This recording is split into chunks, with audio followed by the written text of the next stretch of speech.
Hey guys, pardon my nasty, nasally voice. All clogged up as usual. Love this -6 degree weather we're having up in Michigan at the moment. But, as you can see, I've been busy.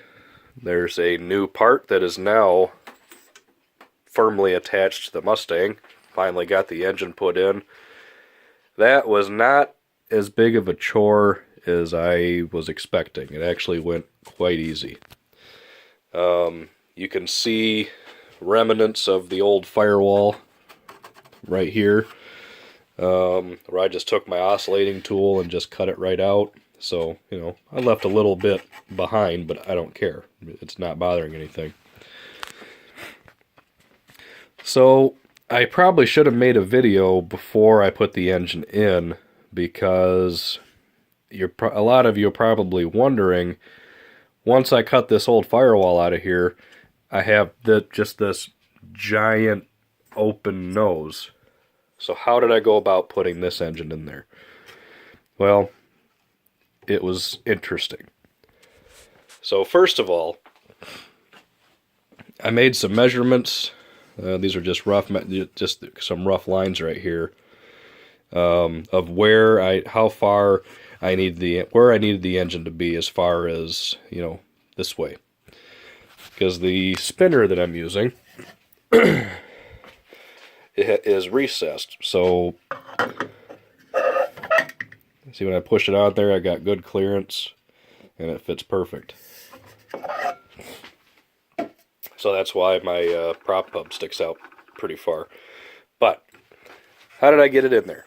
Well, I started off by figuring out how high up I needed the engine by basically eyeballing it around here.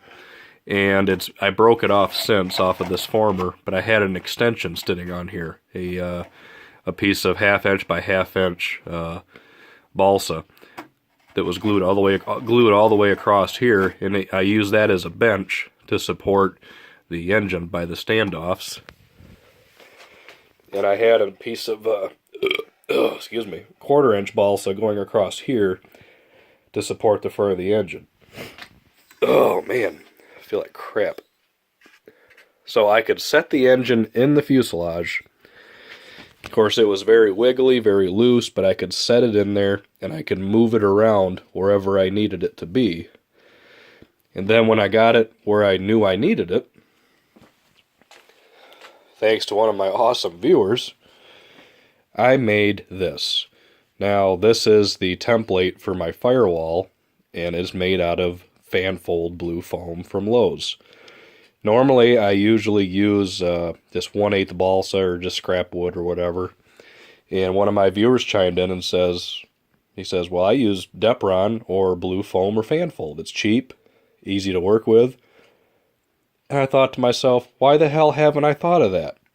I got tons of this stuff. So, perfect. Thanks, by the way. I can't remember right offhand who mentioned that, but you know who you are. Thanks, man. I appreciate that. I'm going to be using this technique forever. I like it. So, anyways, once I got the engine sitting where I needed it to be, I started forming this firewall to sit down behind it. Oh, man. And when I finally got everything the way I wanted it, I pulled this out. And the firewall material that I used, it appears to be 10-ply. Now what this actually is 2 pieces of 1/4 inch 5-ply laminated together. Rich Eggleston recommended to do this on anything, because you can buy 1/2 inch, 5-ply, and it's plenty strong, but why not buy 1/4 inch, laminate it, so now I have a 1/2 inch 10-ply firewall. I mean, that is just brutally strong. So once I got that in there, I was able to slide it in, of course, using the spinner to figure out where I wanted the engine to be. I tack glued it into place removed the engine, then went ahead and slopped it in with some epoxy and micro balloons. But this is not strong enough yet by itself. Still to come, I'm going to put a plywood piece across the bottom to this bulkhead, across the sides, on both sides, and kind of make a little box, if you will, just because this is a large single-cylinder engine, a lot of vibration. Just having the firewall strapped between the sides of the fuselage is not enough.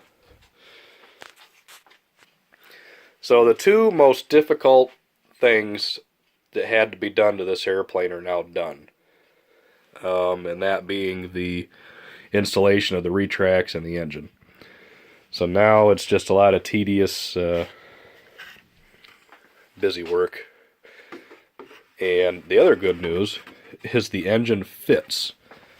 I have to do just a little bit of trimming on the top, but all that's really going to stick out, besides the muffler, is the spark plug, and probably the spark plug wire is going to run back. But so now we need to go in and fill in these holes and all that good stuff.